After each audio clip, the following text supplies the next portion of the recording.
Okay, it is the noon hour. So we are going to go ahead and get started. Welcome and thank you for joining us to the guide to IASB tools, how to complete the teacher compensation and benefits survey.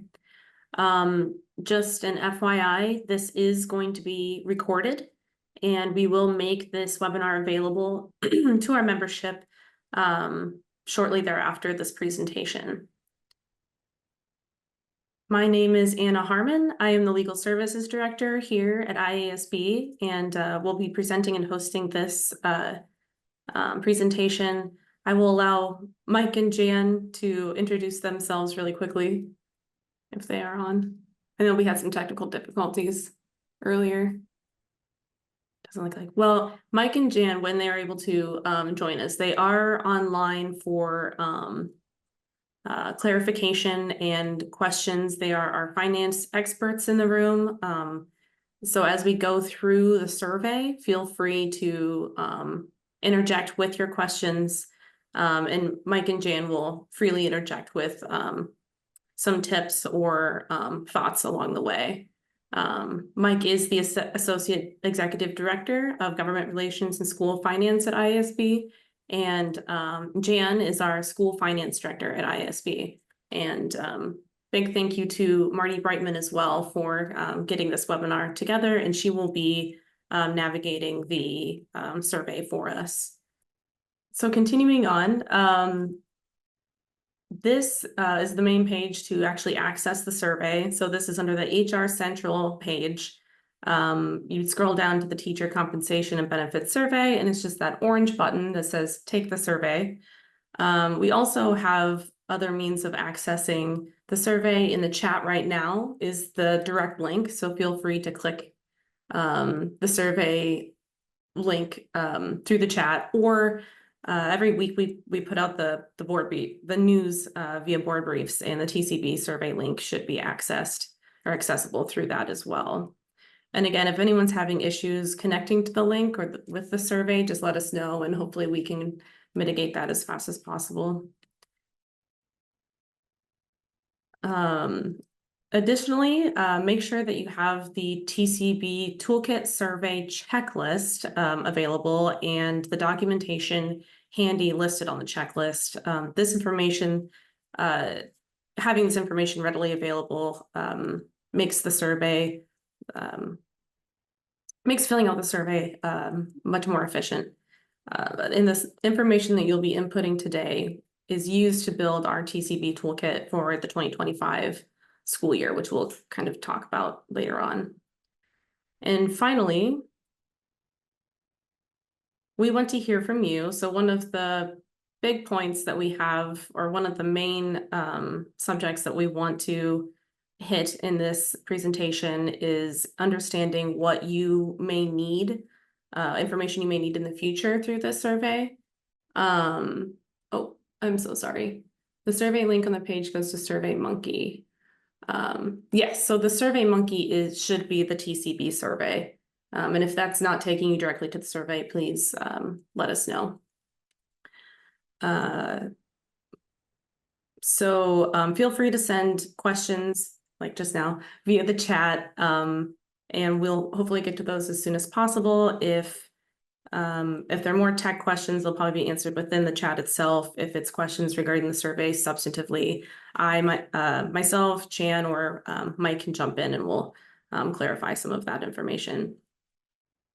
So the goals for today, we want to introduce, for those of you who are new to the survey and the information that we gather, introduce the Teacher Compensation and Benefits Survey. And for those of you who are more familiar and are hoping to finish this survey and submit it and be done with it for the year, this will be more of a review. We do have new questions, especially in light of some of the newer legislation that was passed in the spring. So feel free to ask questions around that as well. Understand how the TCB survey results are compiled and made into our TCB toolkit for the next year. When we walk away from this, as I said, you'll have a completed TCB survey, and of course, answer all of your questions today, or as many as we possibly can. So first, the Teacher Compensation and Benefits Survey what is this? The survey collects information from districts for IASB to build our TCB toolkit. So just a couple points there. Ideally, we would collect information from all of the districts across the state, because the more information we get from the more districts respond, the more information we get, the more robust the data, and more valuable to districts once they key into the TCB toolkit. The survey is always launched in the late spring, and we've been keeping it open a little later each year, just because we know that districts are bogged down, and this is one other thing on your plate. So we're trying to give a little more wiggle room as far as return of the survey. And of course, to provide a little more, to make filling this out a little easier, we provide that checklist of documents. It is also a really good idea to identify who typically fills out that survey. And if you are not the person who typically fills out the survey, or maybe that responsibility has been switched, make sure you have that kind of internal communication. And if we, IASB, have been emailing the survey link to the wrong contact, feel free to reach out to us and we can adjust our contacts there. So the teacher compensation benefits survey, the big why. So again, the more surveys we turn, the more robust the data. Districts use this toolkit for various reasons: preparing for negotiations during the collective bargaining season, to remain competitive in recruitment, hiring, and retaining employees, to compare and contrast offerings that are not always publicly available on information such as like the master contract or even employee handbooks, and compare and contrast your district with similar situated districts. And this is also a good time to, once you're reviewing and maybe you see a district that has similar information or similar demographics with information that you're curious about, this is a good way to reach out and make new contacts and networking. So this next slide shows our turnout for last year. We had quite a few districts respond. 288, I believe that was an 80+% return. We are seeing them come in a little slower this year, but there was a lot of changes to reporting, so that's very understandable. We're hoping to fill the state up similar for this coming toolkit. So the toolkit itself is located on its own landing page. The teacher compensation benefits toolkit for 2024 is still available. This will be updated with the most recent information for the fiscal year of 2025. And we just included a couple slides, kind of samples of what that toolkit looks like, just for your better understanding. So these are all links that would gather all the information and make them into a comprehensive, comparable Excel sheet.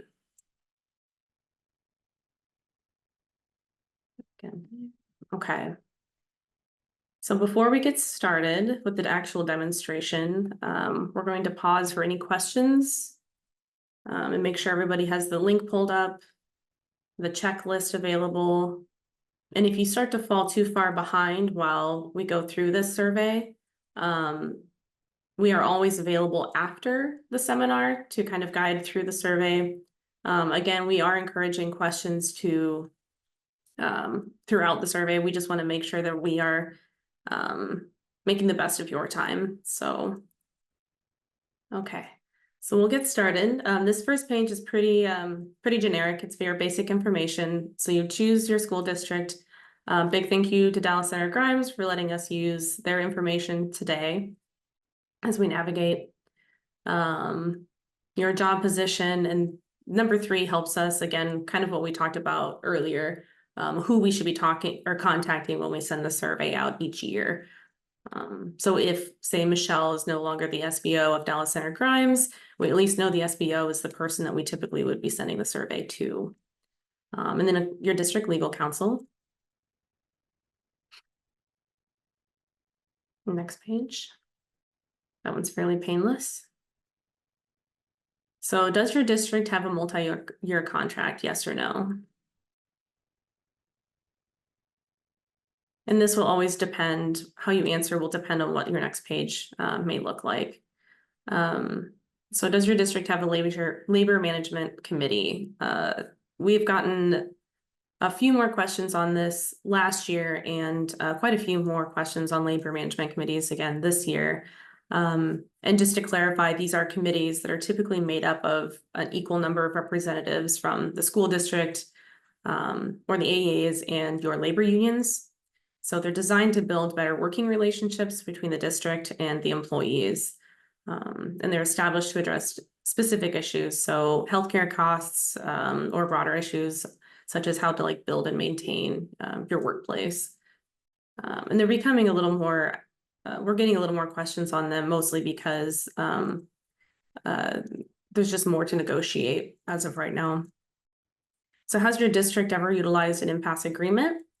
And for those of you who may not be as familiar with impasse agreements, impasse procedures are in statute, so they are codified. However, Iowa code does say if a district and a labor management committee comes together and they agree on alternative impasse procedures, those will take precedent over Iowa code. So it's always a good idea to look and see if your district has adopted or agreed upon impasse procedures, and that would happen well before the negotiation season starts. So did your district offer early retirement incentives for the fiscal year 2024? And you would pick each category that's associated there. And please tell us where the terms for each of the following permissive topics are located. And this is mostly the shift in negotiations. This year in particular, some districts have taken some permissive topics and brought them back into the master contract to allow for some negotiability. I mean, we've also seen it the other way around, especially 2017, where things were pulled from the master contract and brought into your administrative regulations, such as employee handbook, or here as we see other board policy. So this is just something a lot of districts will look at to see how similarly situated districts are treating their permissive topics.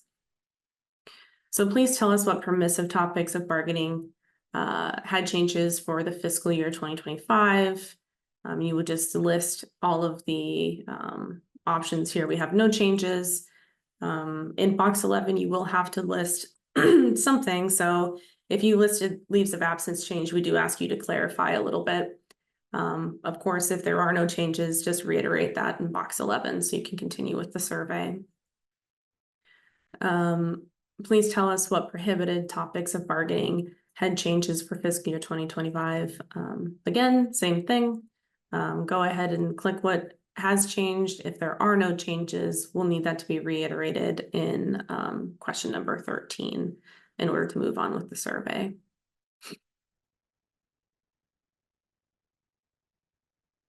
So for each leave category, please tell us if the leave is paid or unpaid. So this has become kind of a hot topic as well. I think it always has been, but it's just another important offering because districts will often use leave as an incentive to recruit and retain staff. And by offering this information, your district should be able to better understand how they compare to, once again, similarly situated districts. Oh, sorry, looks like we have a question. Is multi-year contract, we have a multi-year for language, but not wages. Sorry, Kathy, I might need some clarification on that question. If you wouldn't mind. Otherwise, feel free. Oh, yeah, our contract is a multi-year contract for the language in the contract, but we don't do a multi-year agreement for wages. So in that question, do you have a multi-year contract? Our cover for our comprehensive agreement has multi-year of multiple years that are covered by the contract, but we reopen it every year for wages. Okay. That's interesting. That might be a question for your school attorney on how you're functioning with a multi-year contract, but just renegotiating wages. I mean, typically you can reopen a contract and negotiate at any time. But if a district decides to do that, we usually recommend that you talk to your attorney prior to doing that. Just because that's a new, that would be a practice that you would want to recognize each year. And I suppose that would depend on what language is still part of the multi-year. Anna, that was a real common practice back before, where they would just say that, you know, you're going to have a multi-year agreement, except you agree to open just 1 or 2 articles, and one of them would be wages, for example. So it's kind of a normal. Okay, okay. In that case, I guess that would sort of, let's see here.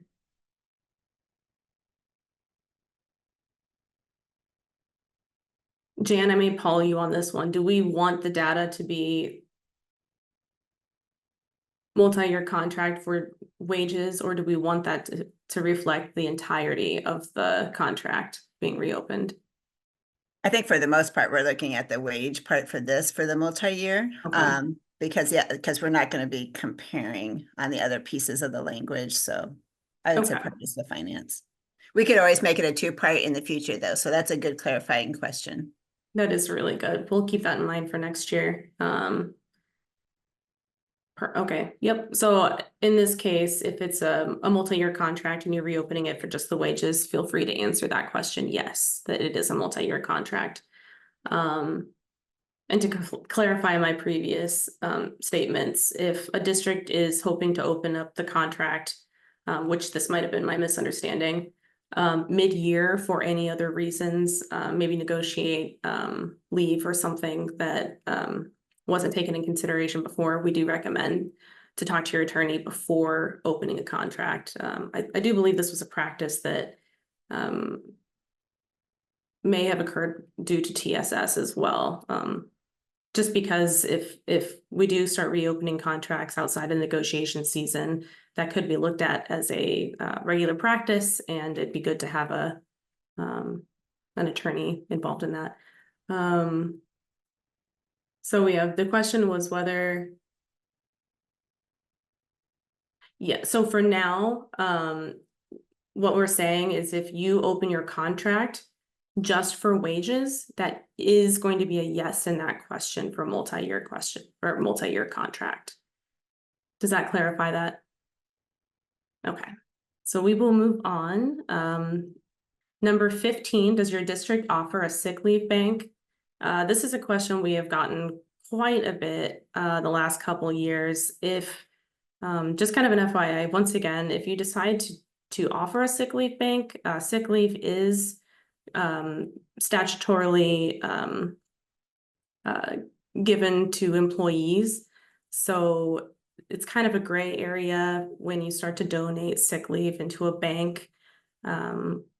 Who has the rights to that sick leave? So it's a good idea to talk to your attorney to make sure that language is accurate and you're not inadvertently taking away somebody's statutory right to sick leave. So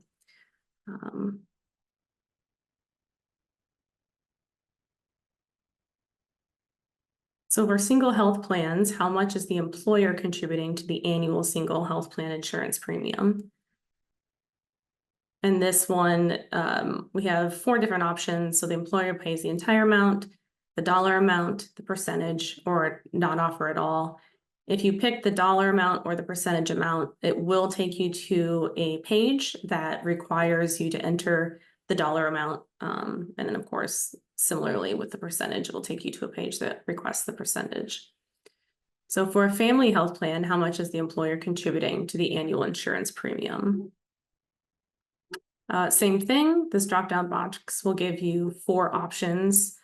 Or I guess more than that, but the none or the other, or the do not offer is basically very similar. But again, if it's the dollar amount or the percentage amount, the next page is going to reflect that number. Okay, so please select what other insurance benefits are offered in your district. And we just kind of give a comprehensive list there. If your district offers something not listed here, we do provide a small blank under the other, and you should be able to specify. Excuse me.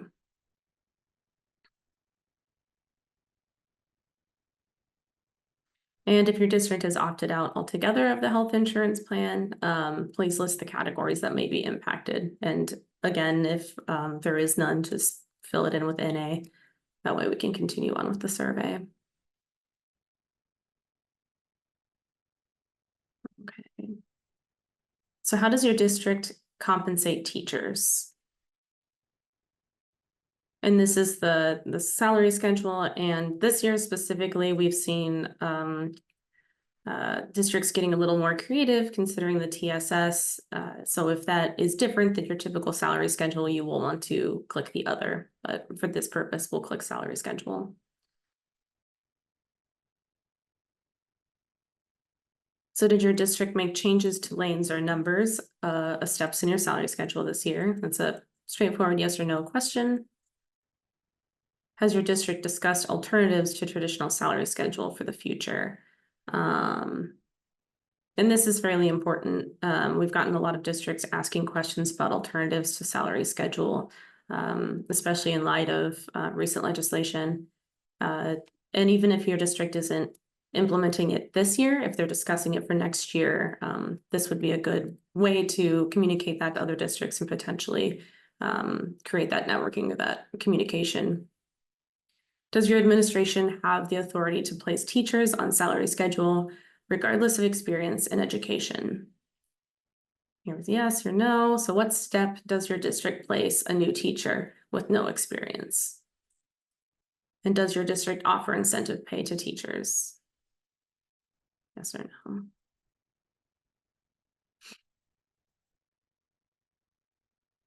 So funding sources, will your district discuss or will your district use TLC, PD, or TAG dollars to pay this year?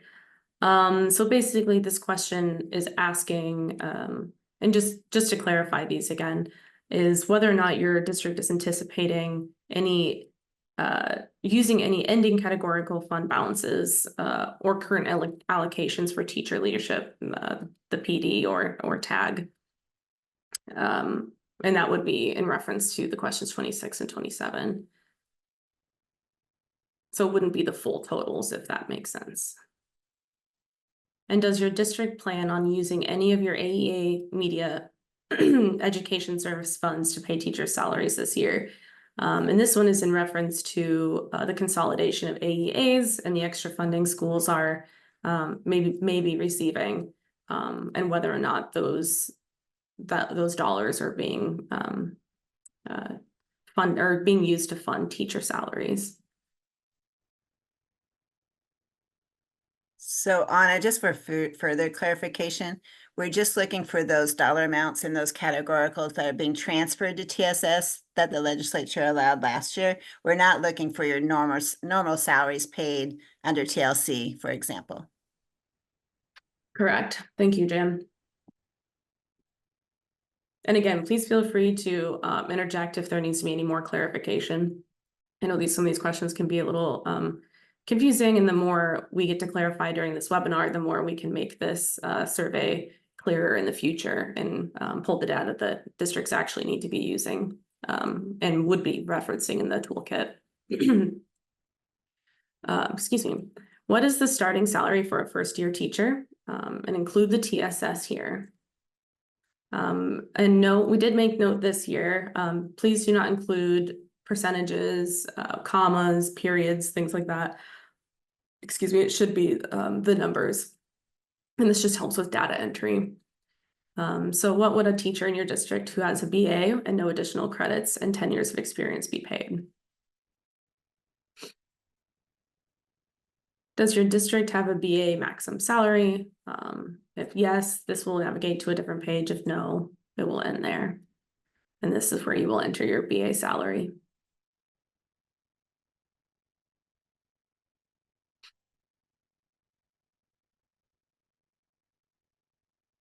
So what is the starting salary for a first-year teacher with an MA? And what would the teacher in your district with an MA, no additional credits and 10 years of experience be paid?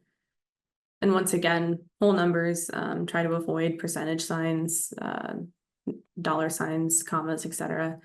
And does your district max out the MA? or have an MA maximum salary. And place it here. And again, if you do not have a maximum salary on either MA or BA, the district or the district, I'm sorry, the survey will skip these questions that request your salary amount. So you won't have to navigate beyond that. So please tell us how your district plans to distribute TSS funds this year. These are new questions in light of recent legislation. So basically this is open-ended. So feel free to describe as you will in 37 and 38. So is there any additional information that you would like us to include? Or I guess in 37, in the teacher compensation benefits toolkit? This portion is your opportunity to let us know what was missing or what information you're always curious about each year. We do listen. We receive emails every year, phone calls, people requesting data that we may not have, thus additional questions that are added to the survey.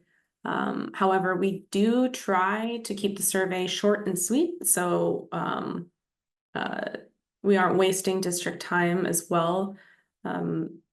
So we will take into consideration some of these topics and hopefully include them the next year. It just depends on the demand. So please feel free to answer 38. And that should be the end of the survey.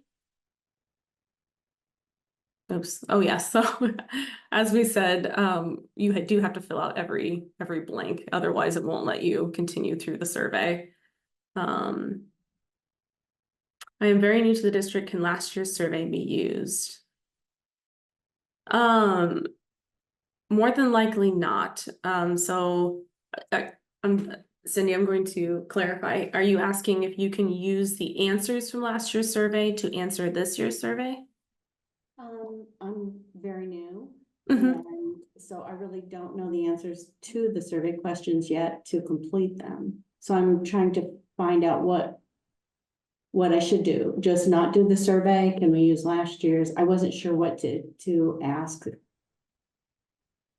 Yeah, and this might be something I'm happy to chat with you after the webinar. We could kind of discuss and for everyone else listening as well, that checklist comes in handy with that kind of information. So it will list where you can find the information and should help compile data prior to entering it into the survey. So good question. Anna, this is Adrian. I have two questions about question 29. Yeah. First of all, are you looking for the actual expenditures for the 2023-24 school year or the projected expenditures for 24-25? It would be, sorry, could you repeat what question 29 was? I'm not sure. It's asking about the categorical tag, PD, and one other category. I don't have the question in front of me. Oh, is this the teacher leadership and professional development? Yeah. Okay. That will be, so this would be, and it's kind of hard to see. It's in the italicized, but it should be information from this past year to use for the incoming year. Okay, so we would use the numbers from the year that ended on the 30th of June. What you have, yes. So what you've actually have done currently. Yep. Yep. Okay. And then related to that question, it talks about salaries. Are you only looking for salary or are you looking for total compensation, including benefits, IPAs, and FICA, and the whole 9 yards? I'm going to turn to Jan to clarify this one again, because this was a little confusing earlier. Sorry, I was just rereading that, trying to figure out the 24 or 25. Can you repeat that question? Yeah, my second question about question 29. Are you looking only for salary information, or are you also looking for information about benefits, IPAs, FICA, and basically the total compensation cost? Yeah, no, just salary. Just salary. Okay, thank you. Yeah.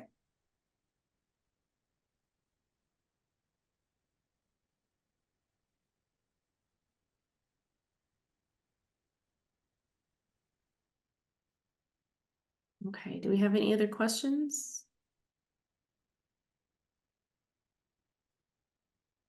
And I do know we've had a lot of questions on TSS funds this year. So even if it doesn't necessarily relate to the survey, we're happy to assist in any way we can. And otherwise, hopefully by the end of this webinar, you'd be able to click submit and you'll have a finished survey. If there's still questions lingering, feel free to call or email. We have here Marty Brightman's contact information, but you can also call me, Jan, or Mike. We're all fairly familiar with this survey and guide you through places that you might be stuck on. Anna, just for kicks and giggles, can we go back to that categorical one just for a Yeah, second? absolutely.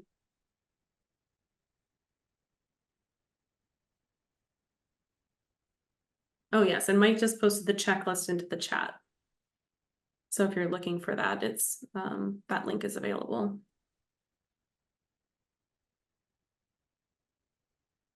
Okay, so here. Yep.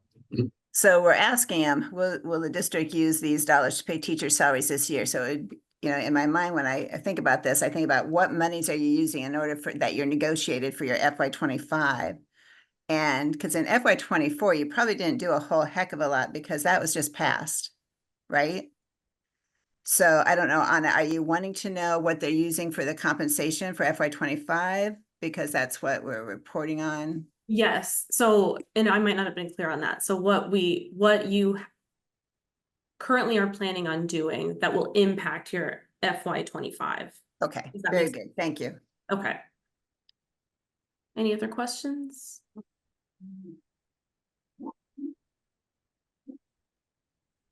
And one last question. It's kind of a real simple question. I won't be able to complete the survey because I don't have the answers to question 27 at my fingertips. So if I just shut the survey, how do I re-access the survey and find my completed answers?